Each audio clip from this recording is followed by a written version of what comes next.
आज 9th class में जो चैप्टर हम लोग को चला था लेसन नंबर 3 निर्देशांक ज्यामिति। इस चैप्टर में पिछले टर्म में मैंने आपको बहुत बेसिक चीजें बताई थी, बहुत बेसिक चीजें, जिसमें कि आपको याद होगा मैंने एक्स एक्सिस वाई एक्सिस के बारे में बताया था, मूल बिंदु के बारे में बताया था, ठीक है, और किसी बिंदु के निर्देशांक के बारे में बताया था, मतलब बहुत बेसिक जानकारी दी थी।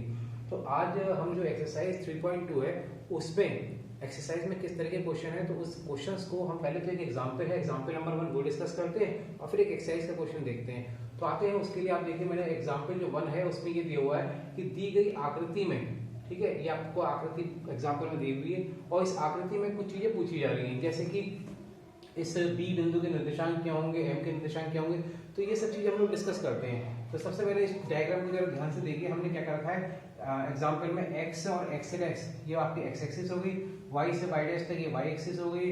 इसमें हमारे पास में ये मूल बिंदु हो गया, 1 2 3 4 ये 4 पॉइंट्स इधर मार्क करे हुए हैं और -5 तक इधर करे हुए हैं। ऐसे 1 2 3 4 पॉइंट्स ऊपर मार्क करे हुए हैं और -4 तक ये नीचे पॉइंट मार्क करे हुए हैं, ठीक है। सबसे पहला जो क्वेश्चन पूछा गया है आपके एग्जाम्पल में वो है बिंदु बी का भुज क्या होगा। तो भुज को अगर बात करें तो आप इस रेखा पर देखें, ठीक है, तो बिंदु बी ये है। जब यहाँ पर पहुंच रहे हम तो हमें यहाँ तक पहुंचने के लिए अगर हम पहले एक्स एक्सिस में जाना है, याद रखना है पहले हमें एक्स एक्सिस चलना है। तो एक्स एक्सिस में जब हम 4 डिस्टेंस जाएंगे, ठीक है, तो आप देखिए बी से ये लंबवत दूरी पर आ जाएंगे। तो ये जो एक्स एक्सिस में चली गई दूरी होती है इसे कहते हैं भुज, ठीक है। तो आपका बी बिंदु का भुज कितना हो जाएगा, तो आप बी का भुज जो हो जाएगा वो हो जाएगा 4, ठीक है, क्योंकि हम ओरिजिन यानी मूल बिंदु से 4 दूरी तय कर रहे हैं। दूसरा आता है कोटि। अब इस बिंदु से जब हम यहाँ पर पहुंच चुके 4 पॉइंट्स पर, तो y एक्सिस के समांतर या y एक्सिस पर कितना चल रहा है, अब देखिए y एक्सिस के समांतर, y एक्सिस तो ये, y एक्सिस के समांतर कितनी दूरी तय कर रहे हैं, आप देखिए यहाँ से देख सकते हैं कि 1 2 3 यानी कि 3 डिस्टेंस की दूरी तय कर रहे हैं। तो इसकी जो कोटि हो जाएगी वो कितनी हो जाएगी 3। तो इस तरीके से अगर आपसे इस क्वेश्चन में पूछा गया हो कि b के निर्देशांक क्या हो जाएंगे, तो b के निर्देशांक आप कह सकते हैं कि 4, 3 ये b के निर्देशांक हो जाएंगे, क्योंकि 4 डिस्टेंस आपने x एक्सिस पे चली है और 3 डिस्टेंस y एक्सिस पे, ठीक है। आगे बढ़ते हैं, अब आते हैं क्वेश्चन नंबर, इसका नेक्स्ट पार्ट पर क्वेश्चन नंबर 2 में m के निर्देशांक x एक्सिस के x के निर्देशांक और y के निर्देशांक निकालने हैं। m बिंदु को पहले देखते हैं कहां पर, ये m बिंदु है, ठीक है। अब मैंने जैसा पहले बताया था x से निर्देशांक निकालने, यानी कि x एक्सिस पर चली गई दूरी यहां तक पहुंच रहे हैं, लेकिन x एक्सिस से आप कितने तय कर रहे हैं, तो आप देखिए मूल बिंदु से आप -3 की दूरी तय कर रहे हैं, तो ये हो गया -3, ठीक है। और उसके y एक्सिस पर आप कितनी डिस्टेंस तय कर रहे हैं, 4 की डिस्टेंस तय कर रहे हैं। आप पहले से देख सकते हैं ये जो जितनी लंबाई ये है उतनी लंबाई ये, तो जितनी दूरी ये होगी उतनी दूरी ये हो जाएगी। तो इस तरीके से यहाँ से यहाँ तक की जो डिस्टेंस है वो कितनी हो जाएगी 4, ठीक है। तो आपके y निर्देशांक आ जाएगा 4, और अगर m का निर्देशांक पूछा होता तो m का निर्देशांक हो जाता -3, 4, ये m का निर्देशांक हो जाता, ठीक है। उसके बाद में हम लोग आगे आते हैं, ये पूछा जा रहा है कि बिंदु L के निर्देशांक क्या होंगे। तो आप देखिए L कहाँ पर है, ये है L। तो L के लिए जैसे मैंने पहले बताया था कि सबसे पहले आप x एक्सिस में दूरी तय कर रहे हैं, कितनी देखिए L तक पहुंचने के लिए यहाँ पर आप जा रहे हैं -5 तक जा रहे हैं। -5 जाने के बाद में तो आपके पास में x एक्सिस की दूरी होगी। अब y एक्सिस में कितना चल रहे हैं, वो भी नीचे की तरफ जा रहे हैं, कहाँ तक जा रहे हैं -4 तक। तो एक तरीके से -5 तो आपने x एक्सिस में तय करी है।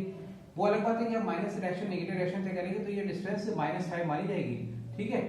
और दूसरी क्योंकि नीचे की तरफ जा रहे हैं तो ये -4, तो इसलिए आपके पास में L के जो निर्देशांक हो जाएंगे वो -5, -4 हो जाएंगे। अब आते हैं इसी तरीके से S पॉइंट पर।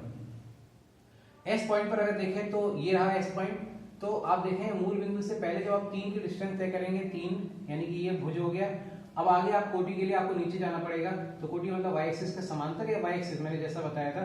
तो यहाँ पर आप देखिए y एक्सिस के समांतर जाना पड़ रहा है, कितना जाना पड़ रहा है 4 डिस्टेंस पर, ये हो जाएगा -4 क्योंकि नीचे जा रहे थे। तो इस तरीके से ये है एग्जाम्पल नंबर 4, जिसमें आपको पॉइंट B, पॉइंट M और फिर L और S के निर्देशांक ज्ञात करने थे, ठीक है। एक और एक्सरसाइज में ऐसी क्वेश्चन दिया हुआ है, तो हम लोग आते हैं अब नेक्स्ट क्वेश्चन पर, इस तरफ देखते हैं। देखिए नेक्स्ट जो क्वेश्चन है उसमें आपके पास में एग्जाम एक्सरसाइज है, दिस इज 3.2, और इस एक्सरसाइज में क्वेश्चन नंबर जो 2 है वो लगभग वैसे ही क्वेश्चन है जैसा प्रीवियस आपने क्वेश्चन किया था, ठीक है। तो मैं एक बार डायग्राम को फिर से क्लियर कर देता हूँ। ये है मूल बिंदु और ये आपके पास में x डैश लाइन है, क्षैतिज रेखा, y डैश वो ऊर्ध्वाधर रेखा है जो कहाँ मिल रही है, मूल बिंदु पर, ठीक है। लंबवत रेखा है, दोनों मूल बिंदु पर मिल रही है। अब आप इनको देखें तो हमारे पास में जो बुक में मार्क करे हुए पॉइंट 1 2 3 4 x एक्सिस पर पॉजिटिव डायरेक्शन में 6 पॉइंट मार्क करे हुए हैं और y एक्सिस x एक्सिस के नेगेटिव डायरेक्शन में भी 6 पॉइंट मार्क करे हुए, तो ये -1 -2 -3 -4 -5 और -6, ठीक है। फिर y एक्सिस में ऊपर की तरफ यानी पॉजिटिव डायरेक्शन में 1 2 3 4 5 6, और y एक्सिस में नीचे की तरफ 1 2 -1 -2 -3 -4 -5 -6 तक। ये आप देखिए x एक्सिस से y एक्सिस में और पॉजिटिव और नेगेटिव डायरेक्शन में सभी में 6 करके पॉइंट्स मार्क करे हुए हैं। अब आते हैं, सबसे पहले देखते हैं जो हमारे पास में पॉइंट निकालना है वो निकालना है b। तो b की बात करें तो भी आपको ढूंढना पड़ेगा कहां पर है डायग्राम में, ये है b। तो b बिंदु को अगर आप देखें तो जैसा प्रीवियस क्वेश्चन करा था हमने, सबसे पहले मूल बिंदु पर पहुंच जाइए। इस मूल बिंदु से आप x एक्सिस में कितना जा रहा है -5, तो ये तो आपके पास में भुज हो गया -5, और कोटि के लिए आपको कहां जाना होगा, ऊपर, यानी कि y एक्सिस में, तो कोटि हो जाएगी 1। तो ये b बिंदु के निर्देशांक कितने हो जाएंगे -5, 1, ठीक है। अब आते हैं c पॉइंट पर। c बिंदु देखते हैं कहां पर है डायग्राम में, ये है c। तो this is the c point. तो c पॉइंट पर भी पहले सबसे पहले भुज में जाते हैं, यानी कि x एक्सिस में जाते हैं। तो आप देखिए यहां पर पहुंच गया 5, ठीक है। तो ये तो भुज हो गया इसका, एक्सिस इंग्लिश में बोलते हैं, और कोटि जिसे ऑर्डिनेट बोलते हैं इंग्लिश में। तो यहीं से आप नीचे जाइए और देखिए यहाँ पर आपने y एक्सिस में कितनी दूरी तय करी है, तो दिस इज -5। तो c के निर्देशांक 5, -5। नेक्स्ट क्वेश्चन ये पूछा जा रहा है कि -3, -5 जो पॉइंट है वो कहां पर, किस चीज को, किस पॉइंट को एक तरह से प्रदर्शित कर रहा है, -3, -5। तो -3 और -5 आप देखिए, x की वैल्यू -3 है ये, और -5 के लिए नीचे जाना पड़ेगा। तो आप देख सकते हैं -3 यहाँ पर आए थे, इससे नीचे जा रहे हैं, तो ये पॉइंट आपका होगा, दिस इज m पॉइंट होगा। m पॉइंट जो है वो -3, -5 को प्रदर्शित कर रहा है। फिर ऐसे ही एक और क्वेश्चन पूछा जा रहा है कि 2, -4 किसे प्रदर्शित कर रहा है, x की वैल्यू 2 और 4, -4 नीचे आ गया, ये इसे प्रदर्शित कर रहा है। ये पॉइंट है g, ये g को प्रदर्शित कर रहा है, ठीक है। तो g पॉइंट को प्रदर्शित कर रहा है, तो g ये पॉइंट हो गया g। नेक्स्ट आता है d का भुज, क्वेश्चन नंबर फिर पूछा जा रहा है। तो सबसे पहले तो हमें d पॉइंट देखना है, d पॉइंट है ये। तो d का भुज का मतलब हो गया x एक्सिस में कितनी दूरी तय करी जा रही है, 6, तो इसका भुज हो जाएगा that is equal to 6। h point पहले देखना है, फिर h की कोटि निकालनी है। तो सबसे पहले h पॉइंट देखिए कहां पर है, यहां पर है। h पॉइंट जब यहां पर है तो इसकी कोटि का मतलब हो गया y एक्सिस में कितनी दूरी तय कर रहा है, तो y एक्सिस में हो गई -3। कोटि को भी साइन ही लिखना है, -3 साइन हो जाएगा इसका, ठीक है। उसके बाद फिर h पॉइंट भी पूछा है इन्होंने। h पॉइंट आप देखें, बात करें तो h पॉइंट के लिए पहले x एक्सिस में चली की दूरी कितनी है, -5, और फिर y एक्सिस में कितनी तय कर रहे हैं, 3। तो इस तरीके से -3 नीचे आप आ गए, तो ये h पॉइंट आ गया। एक और पॉइंट पूछा है इन्होंने कि m पॉइंट कहाँ है, m पॉइंट। तो m पॉइंट के लिए आप देखें, अगर m पॉइंट आपके पास में ये पॉइंट है, this is the point m, तो ये पॉइंट खुद ही x एक्सिस में है, यानी कि एक तरीके से देखा जाए इसकी जो डिस्टेंस है वो भुज कितना हो गया, -3, और क्योंकि y एक्सिस में बिल्कुल भी दूरी तय नहीं कर रहे हैं तो ये हो जाएगा 0।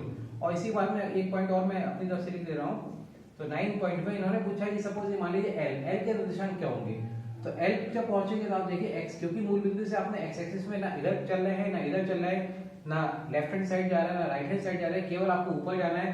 तो इसीलिए आपकी भुज कितना हो जाएगा, 0, और कोटि कितनी हो जाएगी, 5। तो ये पॉइंट कौन सा हो जाएगा, ये हो जाएगा दिस इज l पॉइंट। तो इस तरीके से आपके पास में किसी बिंदु के निर्देशांक निकालने का है ना ये तरीका है। तो मुझे उम्मीद है कि ये समझ में आ गया होगा। तो इस तरीके की एक्सरसाइज है 3.2, या आप बाकी के क्वेश्चंस आप खुद ट्राई कर सकते हैं। नेक्स्ट टाइम पर हम लोग आगे बढ़ेंगे, ठीक है। आज के लिए इतने रहने देते हैं, थैंक यू।